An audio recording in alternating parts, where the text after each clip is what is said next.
अब चौथा अध्याय आ गया। कहा कि लो कथा तो शुरू कर दिया मैं देख करके, लेकिन मंगलाचरण तो किया नहीं। मंगलाचरण का मतलब क्या है? चरण मन पैर मंगल जी से हो या आचरण, मंगल आचरण, वैसे आचरण को याद करना, वैसे जीवन व्यवहार को याद करना, वैसे आचरण वाले को याद करना जिसकी आचरण याद करने मात्र से मंगल की दिशा खुल जाए और अमंगल की दशा टल जाए और मंगलमय जीवन उसका बन जाए। तो ऐसी स्थिति में मंगलाचरण क्यों हम करते हैं और किसका करना चाहिए? इस समय में सूत्र आया है। गुरुदेव स्वामी बताया करते थे कि चरित्र किसका याद करना चाहिए, मंगलाचरण में किसको करना चाहिए। तो प्रमाण मिला है कि उसका चरित्र याद करना चाहिए जो दुनिया के बनाने वाले की स्मृति दिला दे, अर्थात मोह क्षोभ गया स्मृति लब्धा, स्मृति को प्रदान करा दे। ऐसा कौन सा चरित्र गाना चाहिए? कहा कि देखो वह चरित्र गाने लायक होता है जिस जीवन की कथा गाई जाए और उसे जिस चरित्र को गाया जाए या मान करके मंगल होगा ही वह मंगल चरित्र कहा जाता है। इसका प्रमाण यहाँ के श्लोक को लेकर गोस्वामी जी ने रामचरितमानस के अंतर्गत लिखा है कि वह चरित्र जो कथा बन करके मानवीय जीवन के व्यथा का हरण कर ले उसको गाने लायक है।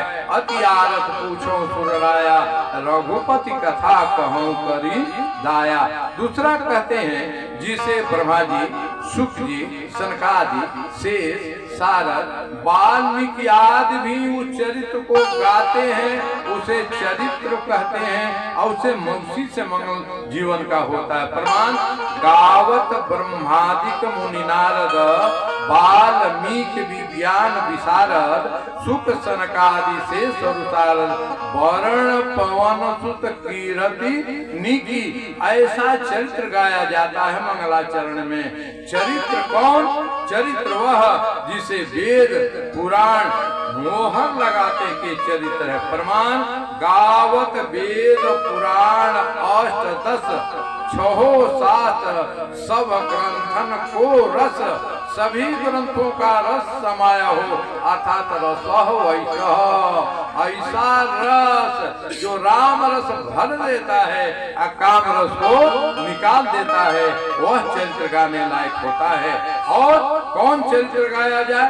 वह चरित्र जिसे संत शंकर भगवान, पार्वती जी भी बखान करने से और श्रवण करने से चूकते नहीं। कौन सा चरित्र?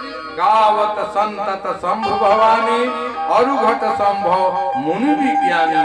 ये पुनः कहा चरित्र वह है जिसके गायन से, जिसके स्मरण से, जिसके मन में आने मात्र से जीवन का सभी मल समाप्त हो जाए और जीवन व्यवहार निर्मल बन जाए।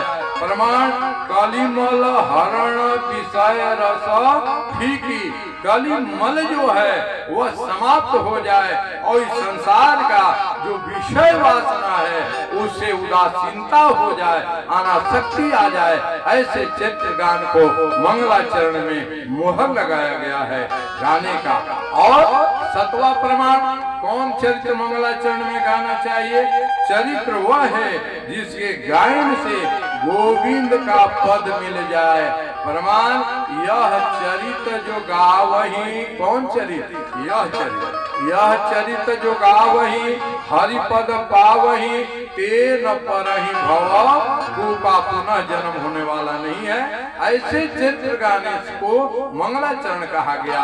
और अथवा कारण बताते हैं चरित्र वह है जो अपने भक्तों को, आश्रितों को सदा आनंद आनंद आनंद ही प्रदान करता है। प्रमाण बाल चरित हरि बहु विधि कीन्हा, अति आनंद दासन कह दीना।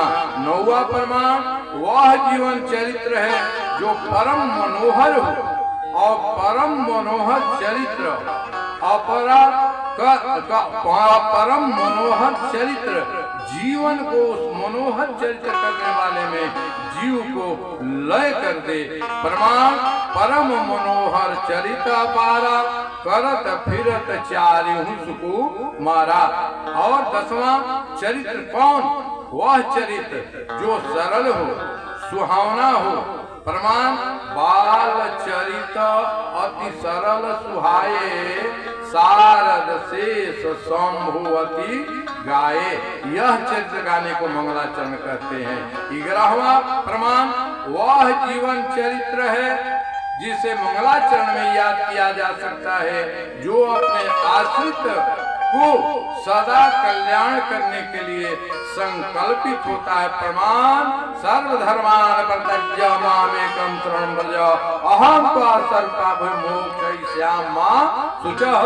मंगलम भगवान विष्णु मंगलम गरुड़ध्वज मंगलम पुंडरीकाक्ष मंगलायतनो हरि। ऐसे पावन चरित्र को स्मरण करने से, स्मरण करने की विधा जो है मंगलाचरण कहलाती है। वह जीवन चरित्र जो अपने आश्रित का सदा कल्याण करे। प्रमाण भगत हे भगवान, भगत हे नाना विधि करत चरित, एक दो नहीं, जिससे भगत का कल्याण हो ऐसा चरित्र करने से वह न चुके, उसका चरित्र मंगलमय होता है। और उसे याद करने से जो याद करता है उसका भी सदा मंगल होता है। और अंतिम सूत्र ये बताया, चरित्र कौन? वह जीवन चरित्र बनता है जो पूरा का पूरा दिव्य है। प्रमाण और जो स्मरण करे वह भी दिव्य हो जाए। तुम्हें देखत तुम्हें हो जाई, लाली देखन मैं गई मैं भी हो गई लाल। तुम्हें देखत तुम्हें हो जाए, जित देखो तित श्याम मई। सिया राम मैं सब जग जानी, करऊं प्रणाम जोधि जुग पानी। दासन करऊं दुराव, सब में वही दिखलाई पड़ते हैं। अर्थात यह वह शुभ चरित्र है जो ये शुभ चरित्र जानबे सोई, कृपा राम की जा पर होई। संतों का अनुभव है, श्वास से शरीर चलता है, श्वास से शरीर चलता है, विश्वास से समाज और परिवार राष्ट्र चलता है। अरे समाज वालों, कान खोलकर सुन लो, नाड़ी छोड़ी, नाड़ी ये छोड़ी तो जीवन गया, और घर की नाड़ी छोड़ी तो घर गया। आचरण उठा तो सद्व्यवहारी भी डूबा, अंचल उठा तो नारी भी डूबी। अब प्रश्न ये है, एक प्रश्न कि मंगलाचरण में ज्यादातर सनातन धर्म के अंतर्गत गणेश जी की ही वंदना क्यों की?